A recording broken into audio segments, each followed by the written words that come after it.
We've all been there, haven't we? That feeling where you desperately want something to shift. Maybe it's a real breakthrough in your career, you know? Or perhaps some kind of deep healing that feels, well, just out of reach. Exactly. Or maybe you're really yearning to find that truly loving relationship. Or honestly, sometimes just to feel a bit more in control of life because it can feel so chaotic. Yeah, it really can. It feels like this universal human thing, doesn't it? This sort of quest for a shortcut, maybe. Or just a key to feeling truly fulfilled. It absolutely is. We're all sort of looking for purpose, for things to feel easier, flow better. So many people feel disconnected, I think, from the life they actually picture for themselves. Always searching for that missing piece that might just make everything click into place. Well, you are definitely in the right place if that resonates. Welcome to the deep dive. Our whole mission here is to take source material books, research notes, and really dig in, pull out the most crucial bits of knowledge. And then we try to present it in a way that's hopefully insightful, but also, genuinely engaging. Exactly. And today, we're doing just that. We are plunging headfirst into a really transformative book, one that has, frankly, captivated millions around the world.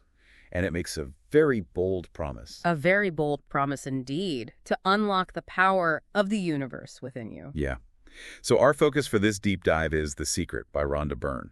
We're going to really explore its core philosophy, break down its structure, analyze the key concepts, look at some real-world examples from the book itself, and then talk about how these teachings might be practically applied in your own life, like right now. And I think it's really important to start with the author's journey, Rhonda Byrne's story, because it's not just context. It feels like a testament to the principles she writes about. Absolutely. She talks about facing this complete collapse in her life, just utter exhaustion, her father passing away suddenly, relationships falling apart, Yeah. just turmoil. Total turmoil. And it was out of that despair, she says, that this greatest gift, as she calls it, emerged. Which is quite a narrative, isn't it? How that crisis became the catalyst. It really is, because in that moment of need, her daughter, Haley, gives her this 100-year-old book, and inside, Rhonda gets this glimpse of the secret. And it wasn't presented as some, brand new idea. No, exactly. She felt this immediate, almost like a burning desire to trace this knowledge back through history, to figure out where it came from. And what she found, or what the book claims she found, is pretty mind-blowing. This secret, she suggests, wasn't so secret among certain circles. Right. It was supposedly known and used by some major historical figures. We're talking Plato, Shakespeare, Hugo, Beethoven, Lincoln. Emerson, Edison, Einstein. The list goes on. It's quite staggering. It really is. And she Yeah. describes her own incredulity, asking, why doesn't everyone know this? Which is a fair question if the premise holds true. It suggests that this isn't just some modern fad, but maybe an enduring wisdom, a kind of fundamental principle that's been woven through history. So her next step, fueled by this, was to find people living this now, masters who actively practice these principles. And the book describes her becoming almost like a magnet for these people. It's quite interesting how she describes it, one teacher leading to the next, almost like a chain reaction. Yeah, like if she hit a dead end, something would divert her towards the right person or the next piece of information. It's a kind of meta-narrative, isn't it? The story of finding the secret seems to embody the secret itself. Totally. And she finds these modern-day practitioners, John Assaraf, Jack Canfield. Dr. Joe Vitale, Lisa Nichols, Bob Proctor, names many people in personal development would recognize. Right. And they all became contributors. Then her ambition grew, turned this ancient knowledge into a film. And this part of the story is really remarkable. They filmed it incredibly fast, 7 weeks, 55 teachers, hours and hours of footage. Over 120 hours, apparently. Hmm? And then just 8 months later, the film The Secret is released globally. They essentially used the secret to create the secret, magnetizing the people, the resources, everything needed for this rapid production. It's presented as a real-time demonstration of the principles. Yeah, pulling all that together so quickly is, well, it's presented as proof in itself. Definitely. And the impact when it came out, it was huge. The film went global, and almost immediately, these miracle stories started pouring in. And we're talking profound stuff, according to the book. Physical healings, chronic pain, depression, diseases vanishing, people walking again after accidents, recovering when doctors had given up hope. Thousands of accounts, apparently. Yeah. And financial stuff, too. Big sums of money appearing, unexpected checks, debts clearing. Personal manifestations as well, finding the perfect home, the ideal partner, Yeah. dream cars, jobs, promotions, businesses turning around completely. Even family relationships, finding harmony again after being really stressed or broken. It's quite a range. And the book itself makes this incredibly bold promise, stating it outright. There isn't a single thing that you cannot do with this knowledge. It doesn't matter who you are or where you are. The secret can give you whatever you want. That's a huge claim. It frames it not as some complex, exclusive practice, but as something fundamentally accessible to absolutely everyone. Universal applicability, regardless of your starting point. So what is this core concept? What's the big secret? The book reviews it as the law of attraction. Right. And it grounds it immediately in ancient wisdom, pointing to the Emerald Tablet dated around 3000 BC. With that famous quote, as above, so below. As within, so without. Exactly. Which really sets the stage, doesn't it? It hints at this deep connection, our inner world, our thoughts, feelings, somehow shaping our outer reality. It suggests our mind isn't just a passive observer. No, it's presented as an active participant, a co-creator of our experience. Okay, so our mission today is to really help you, the listener, understand this power deeply. We're going to pull out the most vital insights from The Secret so you can weigh its relevance for yourself, see how it might apply in your own life. We'll look at the what's and also the how these shifts are supposed to happen according to the book. All right, let's unpack this foundational principle then, the law of attraction. So the absolute foundation of The Secret is this law of attraction. The book states it very clearly. Whatever is going on in your mind, you are attracting to you. And it's crucial to understand this isn't presented as just, positive thinking. It's positioned as a universal law, like gravity, immutable. Right. And the book gets specific about thoughts themselves. Michael Bernard Beckwith, one of the teachers, calls thoughts, real things, a force. A force, yeah. He emphasizes that the law of attraction is the most powerful law in the universe, and it's totally impartial. Like gravity doesn't care if you're a good person or not when you trip. Right. This law just responds to your thoughts, your vibration, without any judgment. Which has huge implications, doesn't it? If thoughts are forces, then everything sent out returns to the source. And that source is you. You're constantly broadcasting, and it's coming back. That concept of thought as a magnetic force, it's not entirely new. The book traces it back through history, through thinkers and creators you might not expect. Like Shakespeare, Beethoven, Da Vinci. Great thinkers, too. Socrates, Plato, Emerson, Newton, Einstein. It suggests they all tapped into this principle in some way. And even further back, ancient religions, Hinduism, Buddhism, Christianity, Islam, civilizations like the Babylonians, Egyptians. The book even says it was recorded in stone in 3000 BC. So the idea is this is ancient fundamental wisdom. Like a golden thread running through human history. But then The Secret brings in quantum physics to sort of bolster the claim. Yes, featuring Dr. Fred Alan Wolf, a quantum physicist, he makes this powerful statement that the mind is actually shaping the very thing that is being perceived. Shaping what we see. Yeah, and even goes further. The universe essentially emerges from thought, and all of this matter around us is just precipitated thought. Wow. Precipitated thought. That's a big concept. It is, and he offers a more graspable analogy. Your mind is like the most powerful transmission tower in the universe. Okay, I can picture that. Like we're constantly sending out signals. Exactly. Your thoughts, your feelings, they're energetic signals, frequencies. And the universe, like a radio, tunes into your dominant frequency and reflects that reality back to you. It's about the energetic impact of your inner state. So if we're always broadcasting, what happens if we're broadcasting worry or focusing on what we don't want? Well, that's a huge point John Assaraf makes. He says, most people are thinking about what they don't want, and they're wondering why it shows up over and over again. And the book gives really everyday examples, doesn't it? Like, oh, I hope I don't spill this coffee. Or, I don't want to be late. Right, and the book claims the universe doesn't really process the don't or the not. It just picks up on the core image, the subject. So don't spill becomes spill. Don't want a bad haircut becomes want bad haircuts. Yeah. The focus attracts the thing itself. The book calls this focus on the negative an epidemic worse than any plague, which is a strong statement. It highlights this crucial difference between what you intend, avoiding the bad thing, and where your focus actually is on the bad thing, visualizing it, feeling the fear of it. So the focus and the emotion tied to it is the magnet, not just the words. Precisely, your dominant mental picture and feeling. There's a really memorable story in the book about this, shared by Bill Harris, about his student, Robert. Oh, yeah. Robert's story is very powerful. He was a gay man, and his life was just constant harassment. at work, on the street. Even when he tried stand-up comedy, he got heckled horribly just for being gay. His reality was just filled with attack. And Harris explained to him, according to the book, that he was focusing so intensely with so much passion and emotion on what he didn't want the attacks. Right, and the book says focusing with passion makes things happen even faster, good or bad. So Robert, apparently quite desperate, decided to really try shifting his focus, to consciously think only about what he did want, harmony, safety, people appreciating his comedy. And the results were, well, astonishing, according to the account. Within just 6 to 8 weeks, described as an absolute miracle, the people harassing him at work either left, transferred, or just stopped. He started loving his job. No more harassment on the street. And his stand-up started getting standing ovations. That's incredible. His whole reality changed because he changed his dominant thoughts, his frequency. The book argues the universe had to deliver the pictures matching that new frequency. It demonstrates that core idea. Your life right now is a reflection of your past thoughts. Which leads to that challenging concept from Dr. Joe Vitale. Yeah, the really hard one for many people.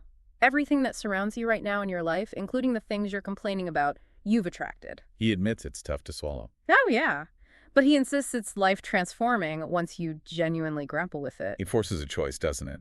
Is life just random bad luck, or are you somehow involved? Is your experience in your hands? The secret firmly lands on the side of personal responsibility, saying, your current thoughts are creating your future life. What you think about the most or focus on the most will appear as your life. Your thoughts literally become things. They build your reality. Okay, so if thoughts are these powerful magnets, the immediate practical question is how on earth do you monitor, 60,000 thoughts a day? That's the estimate, right? Yeah. Marcy Shimoff brings that up. She says trying to monitor every single thought is basically impossible. You'd go mad. Exactly. So the book offers a much easier way, a kind of shortcut, which it calls your greatest tool. Which is? Our feelings, our emotions. Okay. So not the thoughts directly, but the feelings they cause. Precisely. Bob Doyle explains, the emotions are an incredible gift that we have to let us know what we're thinking. They're an immediate signal, your internal GPS, basically. Your barometer for what frequency you're on. Yeah. And Lisa Nichols breaks it down simply. 2 sets of feelings. Good feelings, empowering, joyful, love, gratitude. And bad feelings, depression, anger, resentment, guilt, fear. And the crucial link is? It's impossible to feel bad and at the same time be having good thoughts. Thoughts cause feelings, period. So if you feel bad, it's a direct sign your thoughts are off track, out of alignment with what feels good. It's an immediate feedback loop. And the book warns us not to ignore these signals. Because one bad thought can trigger more. Exactly. It explains how a single negative thought can attract more like it, locking you onto a lower frequency. Then things start going wrong, which makes you feel worse, attracting more negativity. It's a potential downward spiral. Okay, so the solution is awareness and shifting. Yes. Intentionally changing your thoughts to shift your feeling state, to get off that negative frequency, like changing the channel on a radio if you don't like the song. You consciously choose a different vibration. And the book identifies a highest frequency. It does. Love.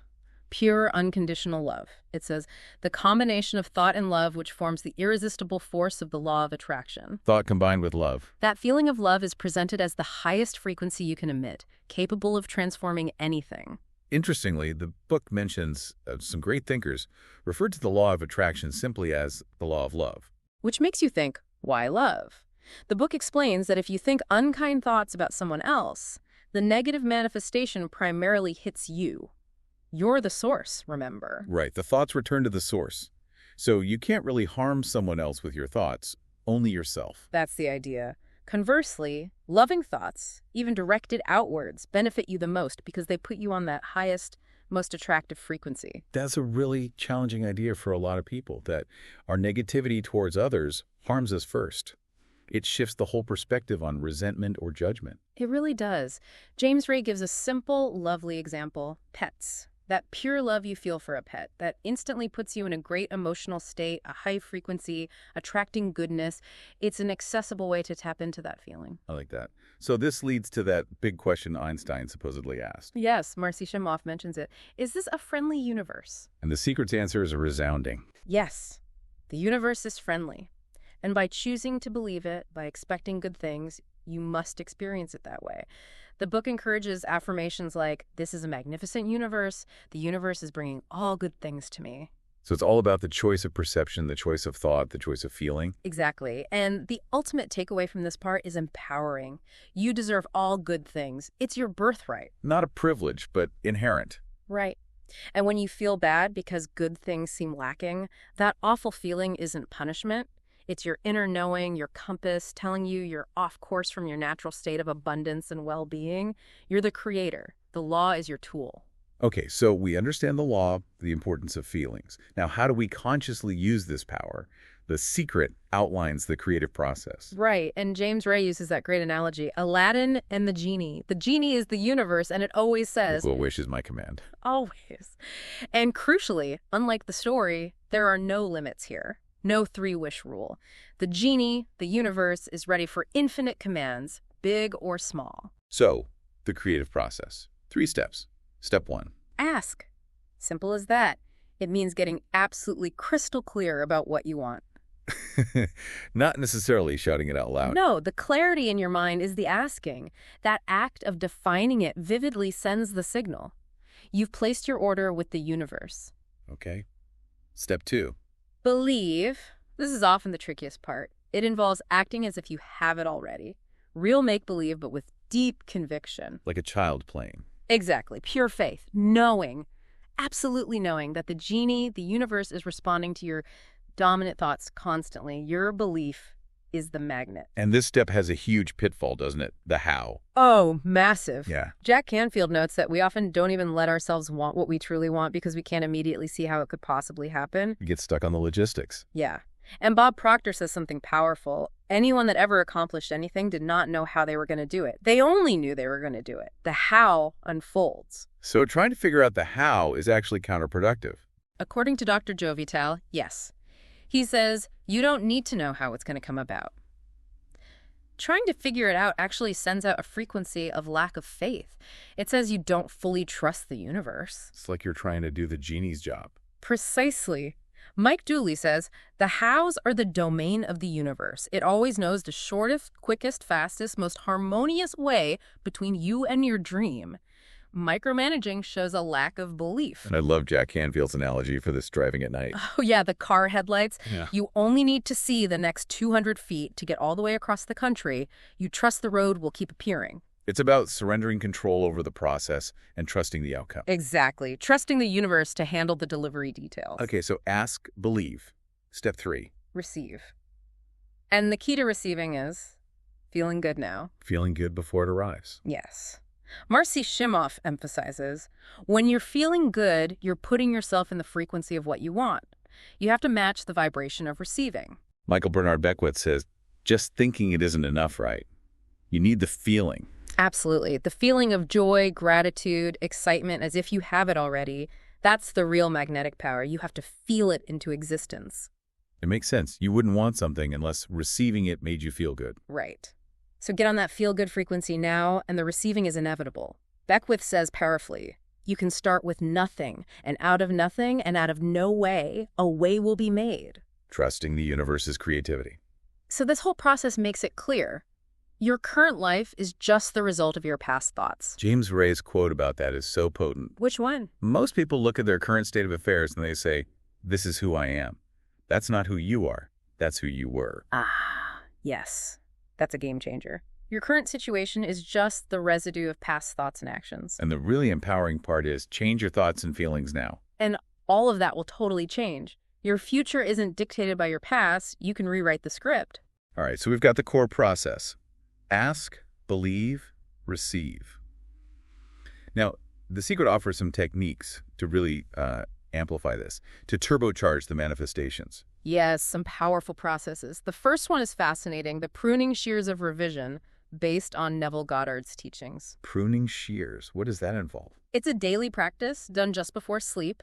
You mentally replay any events from the day that you didn't like or that didn't go how you wanted. Okay, just dwelling on the negative. No, that's the key. You don't just replay it, you actively revise it in your mind. You imagine it unfolding exactly as you wished it had gone. Vividly. Ah, I see. So you're overwriting the negative memory. Essentially, yes. The book says you're cleaning up your frequency from the day and emitting a new signal and frequency for tomorrow. You're creating new, better pictures for the future. It insists it is never too late to change the pictures. That's really interesting, kind of like mentally tidying up your energy field before bed. Exactly. Another hugely powerful process the book emphasizes is gratitude. Can't talk about manifestation without gratitude, right? Seems central. Dr. Joe Vitale suggests it's the very first step if you want to turn things around, especially if you're feeling stuck. Just start making a list of things to be grateful for. And the power is in the energy shift it creates. Absolutely. Instead of focusing on lack or problems, gratitude immediately shifts your focus, your energy, your whole state to what you already have and appreciate. It aligns you with the feeling of abundance. The book says it brings your whole mind into closer harmony with the creative energies of the universe. It's the feeling of already having received. Yeah. James Ray shares his own intense gratitude practice. Yeah, that was quite something, saying thank you hundreds of times. Literally. Before getting out of bed, feeling grateful. Then thank with one foot, you with the other as he walks to the shower. Continuously saying thank you while getting ready. It's not just a mental nod. It's an active, intentional creation of his day, setting that frequency first thing. Precisely. And it's reinforced by others, like Joe Sugarman saying thank you even for finding a parking spot. Gratitude for the small things magnifies the feeling. What you appreciate, appreciates. That's the idea. And Bob Proctor suggests combining gratitude with the ask step, starting your desire statements with. I am so happy and grateful now that... Exactly. It apparently turbocharges the desire, adding that powerful frequency of gratitude as if it's already done. Okay, revision, gratitude. What's the third big one? Visualization. Creating those vivid mental pictures of yourself already enjoying what you want, making it real in your mind. And the book connects this to inventors, right? Like the Wright brothers, Edison, Bell. Yeah, suggesting they had to see it clearly in their mind's eye first. They had faith in the invisible end result, even before the how was clear. So the key is focusing on the end result. Yes, Mike Dooley stresses that. Always and only dwell upon the end result. Don't visualize the steps. Visualize the destination reached. He gives that exercise with your hands on the steering wheel of the new car. Right. Make it sensory. Feel the wheel, smell the leather, hear the engine, feel the joy of driving it. Make it totally real now. Dr. Joe Vitale calls it a holographic experience. Yeah, so real, you almost feel like you don't need the actual thing anymore because you have the feeling, the reality within you already. That's tuning into the real field of creation. And the advice is to do it daily, but keep it fun, right? Not a chore. Definitely. Make it exhilarating. The Secret is full of stories about this working, like Jeannie wanting to meet Bob Proctor. And his mail gets accidentally delivered to her house, a seemingly random synchronicity. Or Colin, the little boy at Disney World wishing for no lines. And his family gets chosen as first family of the day with VIP passes. Pure childhood belief meeting focused desire. But the John Asaraf story with the vision board, that one is really striking. Oh, it's incredible. Making the board in 1995, picture of his dream house on it, looks at it daily. Then years later, after moving multiple times, finds the board again. And realizes he's living in the exact house from the picture. He'd bought and renovated it without consciously remembering it was that house from the board. Wow. Just wow. His quote nails it. Imagination is everything. It is the preview of life's coming attractions. It really underscores the power of vision boards. So the book strongly encourages making one, cutting out pictures, but more importantly, really feeling what it's like to have those things now. Okay, so we have the principles, the creative process, the amplifiers. Now, The Secret gets specific, applying this to key life areas. Let's dive into the secret to money. Right, and the fundamental shift here, again, is mindset. Moving away from focusing on needing money, which just attracts more neediness. To confidently expecting and affirming abundance, believing it's already yours or on its way. Dr. Joe Vitale suggests being specific with amounts, but choosing a figure that feels genuinely believable for you. Something you can hold without immediate resistance. Like his example. $25,000, unexpected income within 30 days. The belief is key. And how does it suggest we view wealthy people? Instead of envy, see their wealth as evidence that their dominant thoughts were aligned with abundance, and recognize that the potential for that wealth exists for you too in the invisible realm. You just need to align your thoughts and feelings with it. See wealth as a principle, not a limited pie. Exactly. David Schwimmer's practical action is interesting here, whiting out his low bank balance and writing in the desired amount. And then visualizing checks coming in. Yeah, focusing on the feeling of receiving. And he reported getting more checks than bills within a month. It's that act as if principle in action. Laura Langmeyer talks about challenging those deep-seated limiting beliefs too, like you have to work hard for money. Right. Consciously replacing it with money comes easily and frequently, even if it feels like a total lie at first. Repeating it until the new belief takes root. It's like reprogramming your subconscious. What about giving money away? How does that fit in?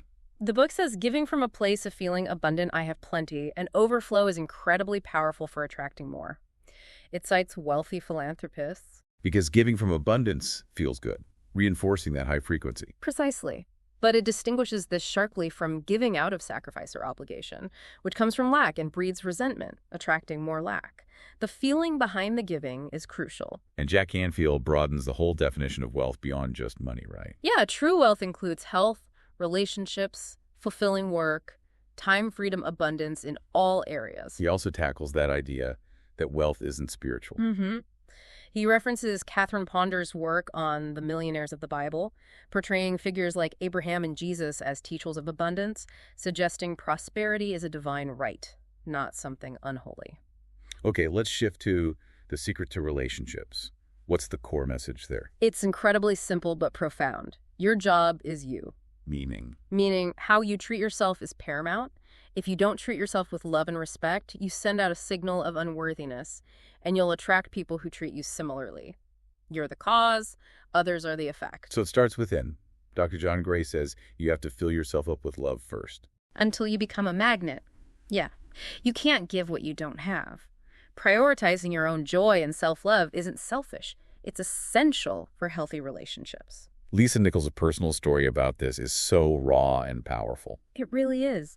Expecting partners to show her her beauty because she couldn't see it herself. Until she actively fell in love with Lisa, her skin, her lips, her hips, her hair, all of it. And then she says the world fell in love with her too. It's such a clear illustration of the inner shift creating the outer reflection. What about improving existing relationships? Marcy Shimoff offers a great strategy. Shift focus from complaining about the other person to appreciating them. That 30-day exercise of writing down everything you appreciate. Because focusing on their good qualities attracts more of those qualities. That's the principle. You get more of what you focus on. It changes the whole dynamic from the inside out. Marie Diamond's story about the art director is fascinating too. Yeah, wanting romance, but his paintings showed women turning away from him, reflecting his subconscious beliefs. Until he consciously changed the paintings. And his love life changed. It shows how our creations, even unconsciously, mirror our inner state. And Glenda, wanting to move, realizing she wasn't acting as if... Because she packed her bags. Exactly.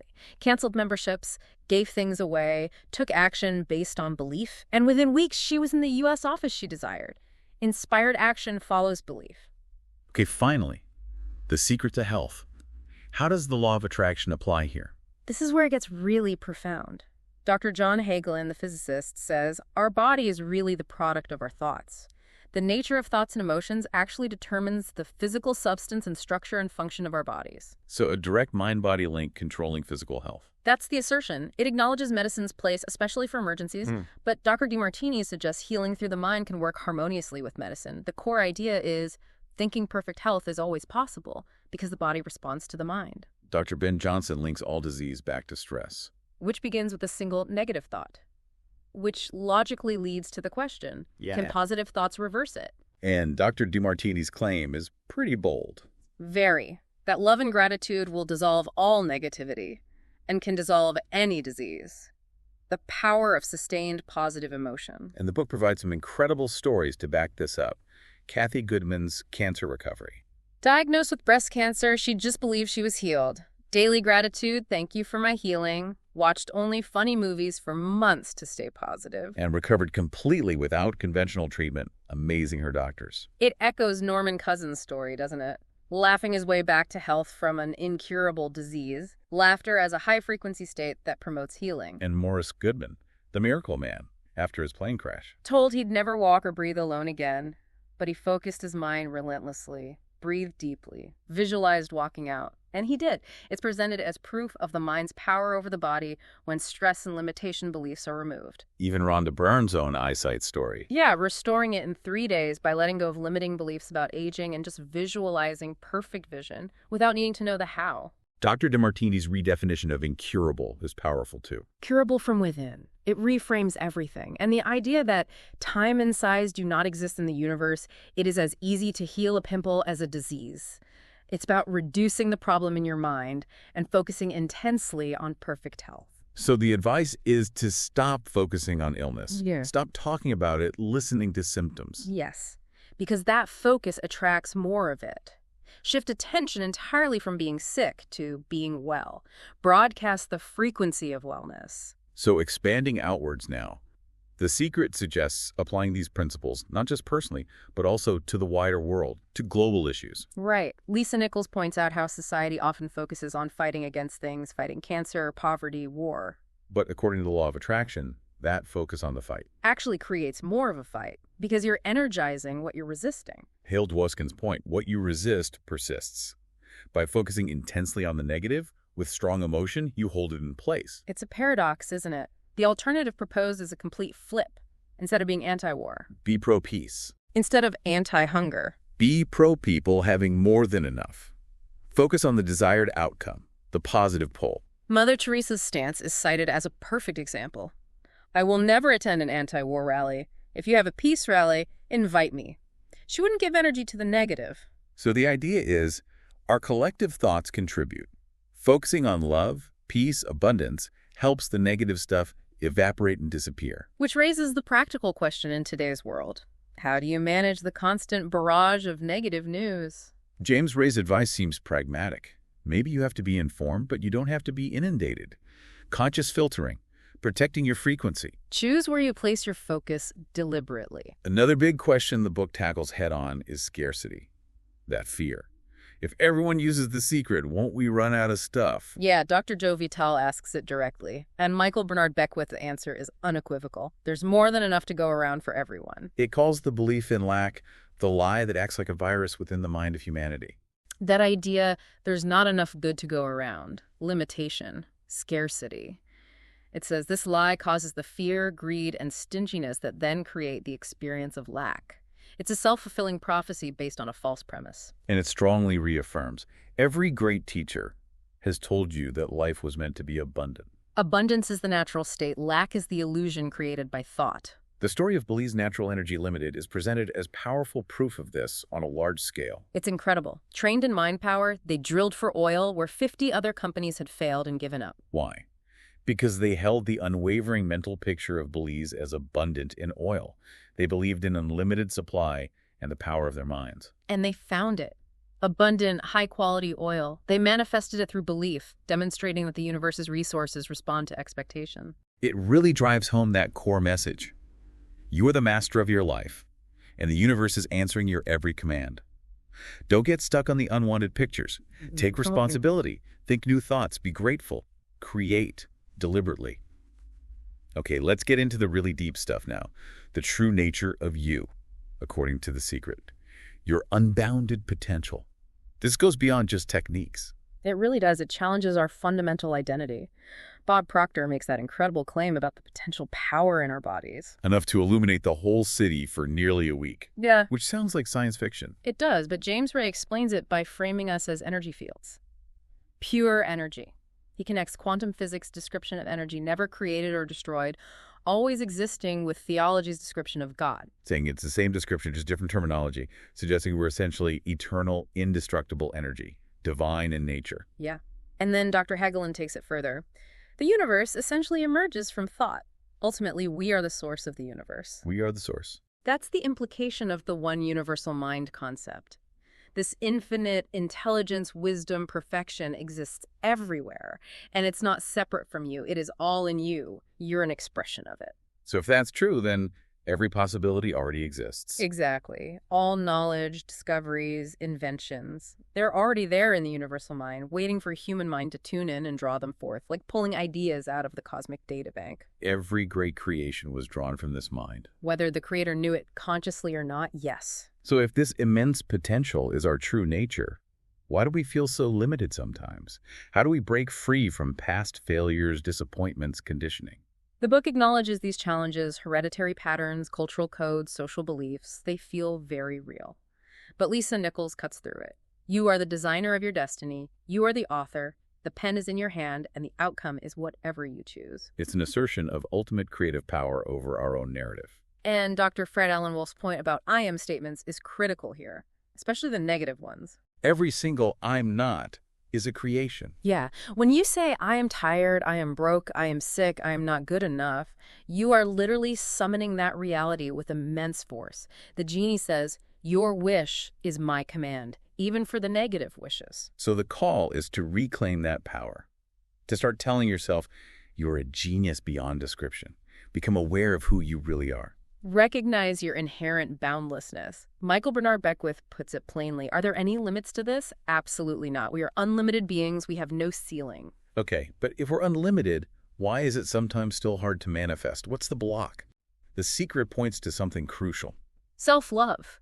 It argues that not loving ourselves can actually keep what we want from us. How so? Because everything we truly desire is motivated by love, by the good feelings it brings.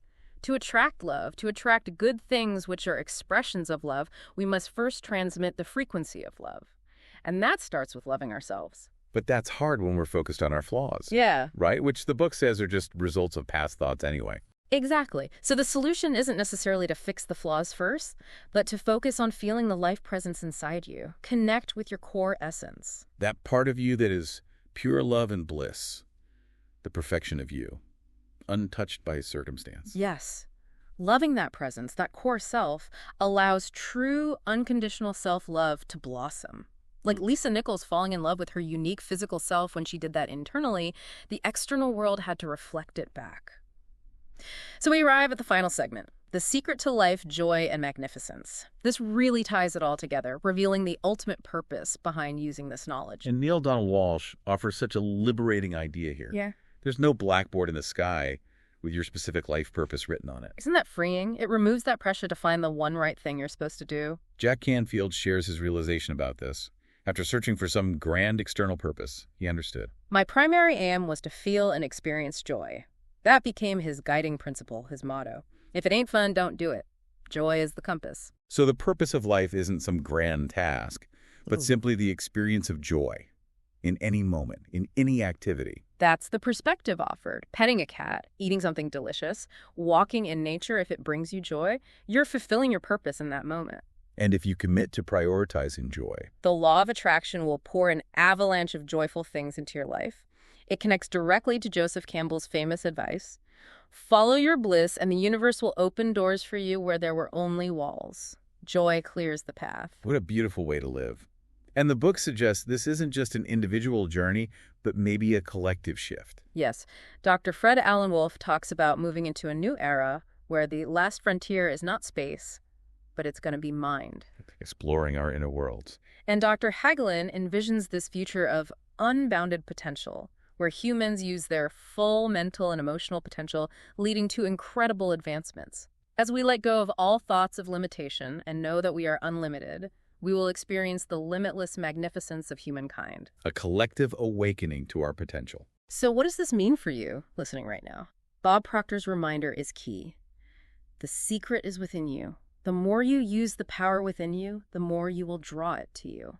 It's not just about having these qualities, power, perfection, wisdom, love, joy. But about being them, embodying them. You will be the power, you will be the perfection. You will be the love, you will be the joy. Michael Bernard Beckwith's closing words in the book are just so inviting. There's something magnificent about you. The moment you begin to think properly, something that's within you will begin to emerge. It will take over your life, an awakening from within. And that final reflection, it's almost cosmic. The earth turns on its orbit for you. The oceans ebb and flow for you. None of it can exist without you, positioning you as central, as the master of the universe, the perfection of life.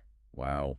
Okay, so we have taken a really, really deep dive into The Secret. We've unpacked the philosophy, the structure, the practical applications. Let's try and distill the most crucial, actionable insights for everyone listening. Absolutely. The core message is unavoidable.